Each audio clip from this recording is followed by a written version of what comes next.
আজকে আমি শেয়ার করব যে ইউএস এর F1 বা স্টুডেন্ট ভিসাটাকে কিভাবে আপনি নিশ্চিত করতে পারেন বা কোন কৌশল অবলম্বন করলে আপনাদের ইউএস এর পড়াশোনা করার স্বপ্নটাকে সত্যি করতে পারেন।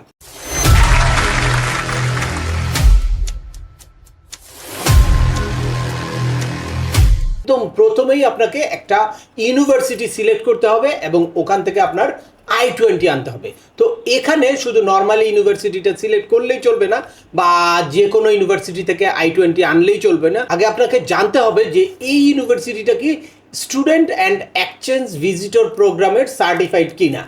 যদি সার্টিফাইড হয় তারপরে হচ্ছে আপনি আদার্স ক্রাইটেরিয়াগুলো দেখবেন, অর্থাৎ এই ইউনিভার্সিটি আপনার জন্য সুইটেবল কিনা বা আপনি যেই সাবজেক্টে পড়াশোনা করতে চান সেই সাবজেক্টে এই ইউনিভার্সিটি ভালো কিনা। অ্যাট দ্য সেম টাইম এই ইউনিভার্সিটিটা মানে ওয়ার্ল্ড র্যাঙ্কিং কীরকম, ইউএসের র্যাঙ্কিং কীরকম বা স্টেটের র্যাঙ্কিং কীরকম, এই সব কিছুর উপরে রিসার্চ করে দেন আপনাকে একটা সঠিক ইউনিভার্সিটি সিলেক্ট করতে হবে, সঠিক সাবজেক্ট সিলেক্ট করতে হবে, তারপর আপনার ওই ইউনিভার্সিটি থেকে একটা I-20 আনতে হবে।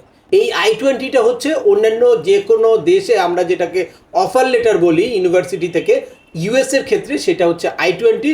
ওইখানে ডিটেলস থাকে আপনি কোন সাবজেক্টে পড়াশোনা করবেন, কোন ইউনিভার্সিটিতে, আপনার সেমিস্টার কবে থেকে শুরু হবে, ক্লাস কবে থেকে শুরু হবে, আপনার টিউশন ফি, লিভিং কস্ট কী থাকবে, সব কিছু এটার মধ্যে ডিটেলস থাকে। আর এই কৌশলগুলো ফলো করলেই আপনি ইউএসের কাঙ্ক্ষিত এই F1 বা MJ এইসব ক্যাটাগরিতে আপনি স্টুডেন্ট ভিসা নিয়ে ইউএসএতে পড়াশোনা করতে পারেন। তো আজকের ভিডিওটা দীর্ঘায়িত করছি না, আশা করি এই ভিডিও থেকে আপনারা ইউএসএতে পড়াশোনার জন্য কোন কৌশল অবলম্বন করবেন এবং প্রত্যেকটা স্টেপে কী কী প্রিপারেশন নেবেন সে ব্যাপারে একটা ক্লিয়ার ধারণা পেয়েছেন।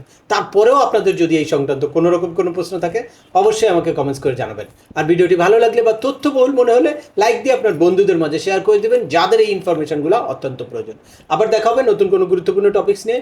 সে পর্যন্ত সবাই ভালো থাকবেন, সুস্থ থাকবেন এবং আমাদের চ্যানেলের সাথেই থাকবেন। আল্লাহ হাফেজ।